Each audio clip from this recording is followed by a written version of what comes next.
The final decision did not arrive through a public speech or a dramatic palace announcement. It came behind a closed door, beneath the weight of a royal seal, when King Charles placed his signature on a decree that erased Meghan's last remaining privileges. Yet the most disturbing detail was not what the document removed. It was who had quietly guided the king towards signing it, and why Camilla had insisted there could be no compromise. Before we go deeper into what this really means for the royal family, make sure to subscribe so you don't miss a single update. Charles read the final page twice, but the words refused to become easier. His hand hovered above the signature line, while silence pressed against the room. The royal decree, a formal order carrying the monarch's authority, would end Meghan's access to royal residences, ceremonial invitations, private palace briefings, official family occasions, and every remaining household courtesy connected to Harry's birthright. This was not another warning. It was complete institutional separation. The king understood why the moment mattered. Leaving even one privilege untouched could allow Meghan to claim that the palace still recognized a special position for her. Yet signing meant something painfully personal too. Harry would see it as betrayal. His son might never believe the decision had been made to protect the crown rather than punish his wife. Charles finally lowered the pen, signed his name, and remained still after the ink settled. Meghan received the formal notice hours later. She first believed it concerned another restriction on how royal titles could appear in public projects. Then she reached the paragraph confirming that every remaining privilege had been terminated. Her expression tightened. She placed the pages down, picked them up again, and reread the same lines, as though determination alone might force them to change. The message was unmistakable. She would now be treated as a private individual, with no special standing inside the monarchy. Camilla had already prepared Charles for that outcome. During recorded private consultations later summarized in a confidential palace account, she argued that partial restrictions had failed because every surviving courtesy became another boundary Meghan could test. Hours before the signature, the Queen Consort entered the royal study without aides and placed a red folder beside him. Inside were invitations, access arrangements, briefing records, and examples of privileges that could still be invoked or publicly referenced. She told the monarch that one open door would eventually threaten the entire household. The decree carried his name, but her influence shaped its final force. Meghan felt humiliated, Charles felt trapped, and Camilla believed she had prevented a larger crisis. Harry had not yet spoken, but his silence would not last. But before the consequences could be understood, the people at the heart of the decree had to confront what they were truly losing, and what each of them had secretly hoped to gain. To the public, the decree looked like a cold administrative act. Inside the family, it struck 4 separate emotional wounds. Meghan saw humiliation. Harry saw betrayal. Charles saw a painful duty he could no longer avoid. Camilla saw the removal of a threat she believed had been underestimated for years. Yet beneath those reactions lay something even more dangerous. Each person believed the others had forced this ending upon them. Meghan stared at the notice while Harry remained only a few steps away, unable to find words that would not deepen the damage. She had already lost formal royal duties, public funding, and working status, but private courtesies had preserved one final connection to palace life. Those courtesies were informal privileges extended through family ties rather than official service, and their removal meant she could no longer claim even symbolic access to the institution she had once entered with extraordinary expectations. That loss felt larger than any title. It told her she no longer belonged. Harry understood the cruelty of the choice before him. He remained the king's son, but the decree made clear that his wife would gain nothing from that relationship. Defending Meghan completely could destroy what remained between him and Charles. Protecting that fragile bond, however, would look like surrender. When she finally asked whether his father had understood how final the document was, he looked away. She pressed again. Harry then admitted that Charles had personally approved every clause. The truth changed Meghan's anger. Palace officials could have been blamed for procedure, but this rejection had come from family. She asked whether the monarch had hesitated, whether he had questioned the harshest terms, whether he had remembered everything Harry had already lost. The prince could offer no comforting answer. His silence wounded her more deeply than another accusation ever could. Charles felt no victory. After the papers left his desk, he lifted an old family photograph and studied Harry's face for several long seconds. The king considered calling his son, but his hand stopped before touching the telephone. Any explanation would sound like justification, and any apology would weaken a decision he had already declared necessary. He placed the photograph down, yet the grief remained. Camilla carried a different pain. The queen consort remembered years of public criticism, private comparisons, and moments when Meghan's global attention seemed to push her own position into shadow. She had convinced herself that continued royal association would always threaten the hierarchy surrounding the queen. Her concern was partly institutional, but it was also personal, and that hidden mixture made her influence far more dangerous. William learned of the decree shortly afterward. The prince neither praised nor condemned it. Instead, he asked who had drafted the final recommendations. When a confidential briefing confirmed that Camilla had held several private meetings with Charles, the future king understood that the decision had been shaped by more than constitutional concern.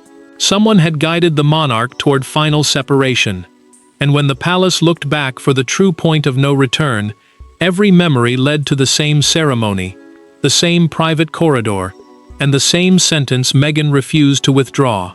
Months before the decree, the royal family gathered for what should have been a carefully controlled Commonwealth ceremony.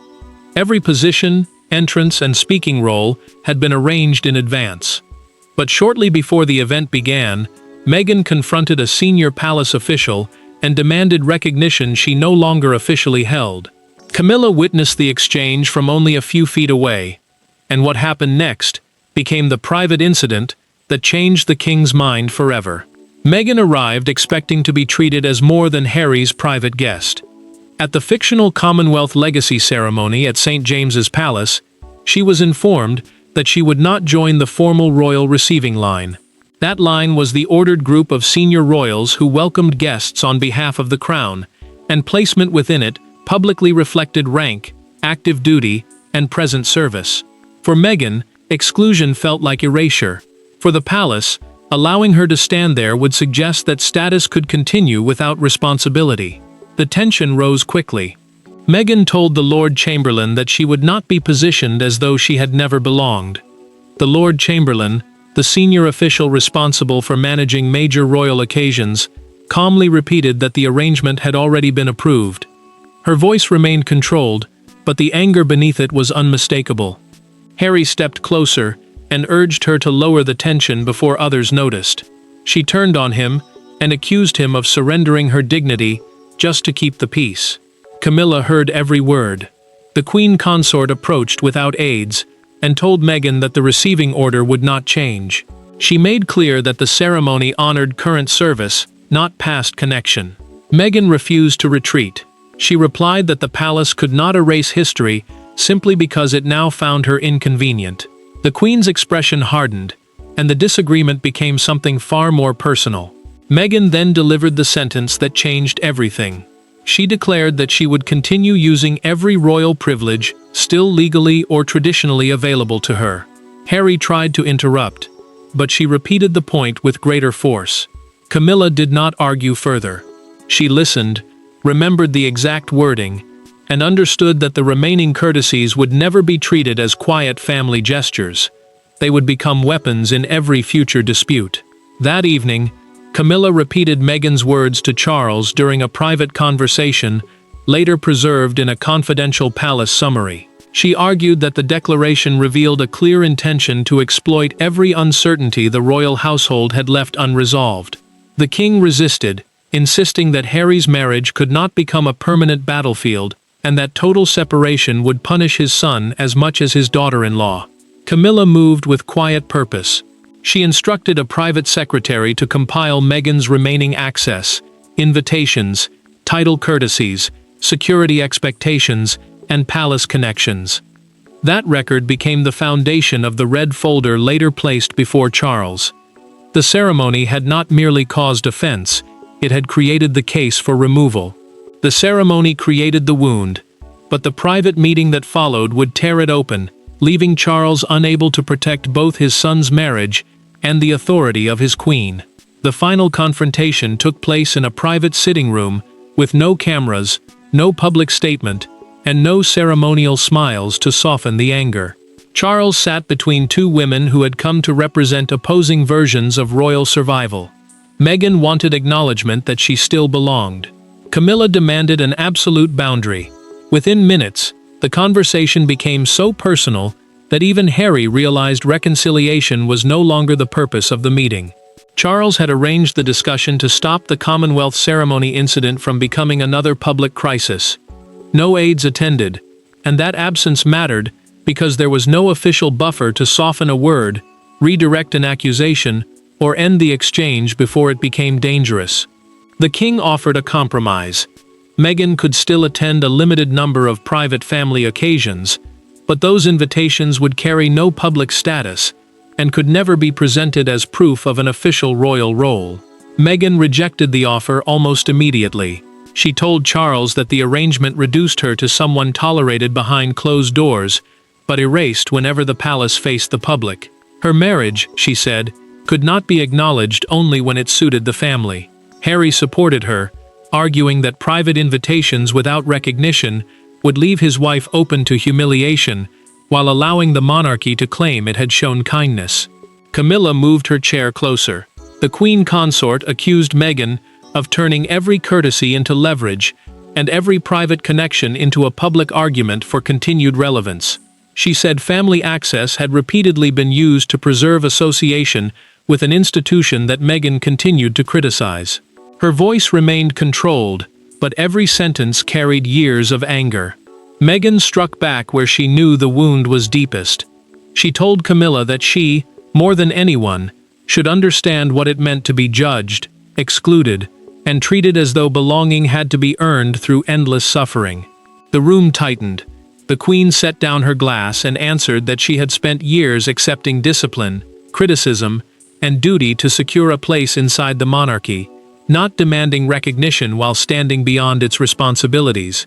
Harry raised his voice. He accused Camilla of disguising personal resentment as royal principle and warned Charles that allowing her to define Meghan's position would destroy what remained of the family. The prince continued until the king struck the arm of his chair with his palm. Charles ordered everyone to stop. His patience was gone. The monarch declared that the matter would now be settled formally rather than emotionally. A formal settlement meant a binding palace decision, written and enforced through official household channels rather than negotiated through family promises. Meghan understood the danger at once. Harry stared at his father, knowing that compromise had just slipped out of reach. Camilla said nothing as Meghan and Harry left, but she knew the door to a complete decree had opened. The confrontation ended when the door closed behind Harry and Meghan, but the real exercise of power began only after Camilla and the king were left alone. Camilla did not shout, threaten, or demand revenge. She waited until the room was silent, then spoke to Charles with the precision of someone who had prepared for this moment. For 12 uninterrupted minutes, she reframed Meghan not as a wounded relative, but as an unresolved constitutional risk. By the time she finished, the king was no longer considering how to preserve family peace. He was considering how much authority he had already allowed to slip away. Camilla knew exactly where Charles was most vulnerable. He could endure criticism, embarrassment, and even family anger, but he could not accept the appearance of a monarchy unable to enforce its own limits. The crown, meaning the authority and public institution represented by the sovereign, depended on clear boundaries. If those boundaries seemed optional, every future decision could be challenged, negotiated, or ignored. She avoided Meghan's insults and focused instead on the privileges that still survived. Invitations issued through family channels, title references, residence requests, security expectations, and quiet access to palace officials had all begun as informal customs during her years as a working royal. Camilla argued that unless those customs were formally ended, each one could become another public dispute. One invitation could be presented as official recognition. One security request could become proof that the palace still accepted responsibility. Charles resisted. The king told her that Harry would see total removal as the final rejection of his family. He feared his son would never forgive him, and the thought of his grandchildren growing up believing their grandfather had deliberately erased their mother filled him with dread. For a moment, the monarch sounded less like a sovereign and more like a father already mourning a relationship that had not completely died. Camilla's control briefly cracked. She told Charles that she had spent years defending his reign while being treated as expendable whenever the family needed someone to blame. The queen consort feared Meghan would continue presenting her as the hidden villain behind every restriction unless the king made the decision clearly and publicly his own. She did not want protection through silence. She wanted certainty through action. The red folder changed the room. Camilla opened it and revealed ceremonial invitations, correspondence, security requests, and records of Meghan's remaining palace courtesies. One page showed how easily private family access could be described as continued royal recognition. Another detailed how unclear rules had already created confusion among staff. Camilla placed a pen beside the folder, but did not ask Charles to sign. She simply told him that indecision was already a decision, because it allowed the conflict to continue. The words stayed with him. The king closed the file, summoned the royal solicitors, lawyers responsible for preparing official legal instructions for the monarch, and ordered them to draft the strongest lawful separation available. The strategy had succeeded in private. Now the machinery of the palace began carrying it outward, removing Meghan piece by piece, before she had any chance to resist. The decree became real, not when Charles signed it, but when the palace began obeying it. Meghan's name vanished from guest lists. Private contact numbers stopped connecting her to royal offices. A planned family invitation was withdrawn before it could be delivered. Each change looked administrative on paper, yet together they created something brutal. The sudden discovery that an institution she once entered through its grandest doors had now sealed every entrance behind her. Palace departments received confidential instructions within hours. Meghan was no longer eligible for ceremonial seating, internal briefings, official transport help, household coordination, or access to a royal residence without personal approval. Ceremonial seating meant the formally arranged places that showed rank and current status at royal events, so removing her from that system carried a clear public message. She was not simply absent, she had been officially placed outside the structure. Charles also changed the family boundary. Any future invitation had to come directly from him or William, and even then, it would carry no official recognition. Staff could no longer use Meghan's former role to justify accommodation, protection, precedence, or palace support. That mattered, because private courtesy had once softened the loss of public duty. Now even kindness had to be personally approved. Meghan tested the new reality with a telephone call. She contacted a palace number she had used for years and asked about an upcoming family arrangement. The official replied that her request could not be processed. She asked him to check again. The answer remained unchanged. Meghan ended the call, crossed the room, and tore the accompanying notice in half. Seconds later, she gathered the pieces from the floor, unwilling to let anyone else see how deeply it had struck her. Harry reacted with fury. He telephoned Charles and demanded to know whether Camilla had written the decree. The king answered that the signature was his, and the responsibility belonged to him. Harry accused his father of choosing his wife over his son. The monarch said nothing for several painful seconds, then ended the call, because any response would either deny the truth or deepen the wound. The first visible consequence came at Windsor. Meghan had expected to attend a private family memorial service, but her name was removed under the new rules. A memorial service was a gathering held to honor a deceased relative, and its deeply personal meaning made the cancellation more painful than any public exclusion. Even grief no longer guaranteed entry. William studied the implementation order later that day. The prince noticed several clauses went beyond the compromise Charles had first described. He asked a legal advisor whether the additions had come directly from the king. The answer was careful but clear. They followed the final instructions issued after Camilla's private meeting. As Meghan confronted the reality of exclusion, two brothers separated by years of anger were drawn toward the same uncomfortable suspicion, and one private exchange would finally force the truth into the open. For the first time since the decree was signed, Harry and William spoke without officials, statements, or carefully prepared language between them. There was no reconciliation waiting in the room, only anger, exhaustion, and a shared understanding that their father's decision had been shaped inside a marriage neither brother fully trusted. Yet what began as an accusation against Camilla became something more painful. A reckoning with Meghan's choices, Charles's weakness, and their own failure to stop the family from breaking. William agreed to meet Harry alone in a small room at Windsor, after his brother insisted the decree contained clauses Charles would never have created without pressure. No aides attended. Both men left their phones outside, removing every institutional buffer that might have softened the truth. The private meeting mattered because neither brother could hide behind palace language. Whatever was said would belong only to them. Harry laid out his case with controlled fury. He pointed to Camilla's private meetings, the red folder, and the restrictions added after the king's first compromise had failed. The prince argued that she had used the Commonwealth ceremony confrontation to settle years of resentment.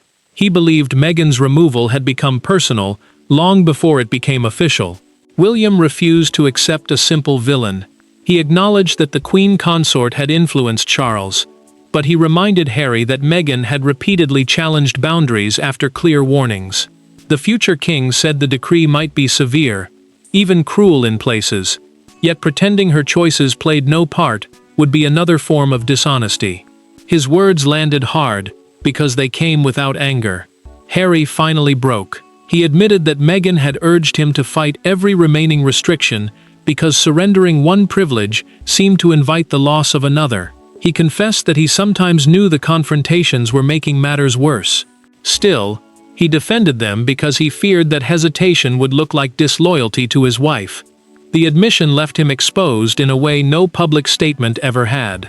William answered with a truth preserved in a documented private account of the meeting. After signing, Charles had asked whether he had protected the crown or destroyed what remained of his family. The crown meant the authority and continuity of the monarchy, not merely the person wearing it. Harry understood then that his father had not acted with satisfaction. The consequences were absolute, but the decision had wounded the king too. William offered one final concession. He would ask Charles to amend the order so Meghan remained excluded from official matters, while personal contact with the monarch stayed possible. Harry refused to seek restored privileges. He asked only that his children never be treated as punishment for their parents. The brothers left without embracing. But something had shifted. The fight was no longer about reversing the decree. It was about deciding what could survive after it. The private battle had reached a fragile understanding, but outside Windsor's walls, the decree was becoming a national spectacle, reduced to headlines, crowds, and one photograph that captured the cost of royal rejection. By sunrise, the private decree had become a public earthquake. Broadcasters abandoned their planned schedules. Newspaper presses ran updated front pages. Crowds gathered outside royal gates, some cheering the king's firmness, while others condemned the decision as calculated humiliation. Yet one image came to define the entire crisis. Meghan stepping from a car with the decree folded tightly in her hand, her expression controlled, while Harry walked beside her, without once looking toward the cameras. News outlets described the order as the most complete separation of a royal spouse from palace privilege in modern memory. The decree, meaning the formal command that had removed Meghan's remaining access and courtesies, now stood at the center of a national argument. Some viewers saw necessary protection for an institution repeatedly challenged from outside. Others saw a powerful family using procedure to deliver a deeply personal rejection. Buckingham Palace responded with only a few carefully chosen lines. The statement confirmed that arrangements concerning non-working family members had been formally clarified, but it avoided Meghan's name completely. Buckingham Palace was not merely a royal residence. It was the administrative center from which major decisions of the monarchy were communicated. Its cold wording convinced the public that the separation was deliberate, permanent, and approved at the highest level. One front page captured the shock. A major fictional newspaper printed the headline, "The Final Door Closes," above a split image of Charles signing the decree and Meghan holding the notice. Copies filled newsstands near Victoria Station, and broadcasters repeated the front page throughout the day. The king appeared firm. She appeared isolated. Together, the images turned a complex family conflict into a brutal public verdict. Crowds gathered behind the barriers at Buckingham Palace. One woman held a sign reading, "Duty has consequences," while another stood beside her with the words, "Family should not be erased." Their messages appeared together during a live broadcast, exposing the divide more clearly than any debate could. Harry watched the coverage in silence, while Meghan refused to let the anger on either side control her next move. Camilla sat alone, as one broadcaster called her the hidden force behind Charles's final decision. The Queen consort turned off the television before the segment ended. She had secured the boundary she wanted, but she now understood that her name would remain attached to the harshness of the act. Victory had brought protection, yet it had also created a permanent accusation. Meghan's advisors prepared an aggressive public response. She refused to release it. In a recorded private strategy conversation, she said that reacting in anger would allow the palace to define her once again. Her silence became more powerful than any attack, shifting attention toward the severity of what had been done. The world had chosen its headlines, but the final judgment would come inside the palace, where Charles and Camilla were forced to confront what their victory had protected, and what it had permanently destroyed. When the noise faded, the decree remained. Meghan's privileges were gone, the palace boundaries were absolute, and Camilla had achieved the decisive separation she believed the monarchy required. But there was no celebration inside the king's rooms. Charles understood that authority had been restored at a devastating personal price. Meghan had lost her final royal protections. Harry had lost another measure of trust in his father, and Camilla had won a battle that would forever define her reign. Royal solicitors confirmed that the order had been fully implemented and would not be revised. Those solicitors were the lawyers responsible for preparing and enforcing formal instructions issued in the monarch's name. Meghan retained no ceremonial, residential, administrative, or informal palace privilege. Any future contact would come privately and only through the personal choice of individual relatives. The decision mattered because royal association could no longer exist without royal responsibility. A title, a marriage, or past service would never again guarantee continuing access to the institution. Charles faced Camilla after the final confirmation arrived. The king asked whether she truly believed they had done the right thing. She answered that they had done what was necessary. He looked at the decree and replied that necessity and goodness were not always the same. The monarch then placed the document inside a cabinet instead of displaying it among the official achievements of his reign. He had protected the crown, but he could not treat the cost as a victory. Meghan accepted the finality in her own way. She placed the torn and repaired notice inside a drawer and told Harry that she would never again seek permission to belong to a family that had formally rejected her. Her sadness did not disappear, but it hardened into resolve. She had lost every royal privilege, yet she would no longer allow palace access to define her identity. Harry made one last choice. He did not ask Charles to reverse the decree. Instead, he sent a private written message stating that he would defend his marriage while keeping one personal line open for his children. The prince offered no forgiveness, but he refused to let the punishment pass untouched into another generation. His father read the message twice and kept it. Camilla secured the boundary she had fought to create, but her victory carried a permanent burden. The queen consort had removed a source of instability, yet history would remember her as the force who persuaded Charles to make separation absolute. She gained control and inherited blame in the same moment. The verdict was final. Meghan left without privilege, but with control over her future. Charles preserved the monarchy, but lost the hope of easy reconciliation.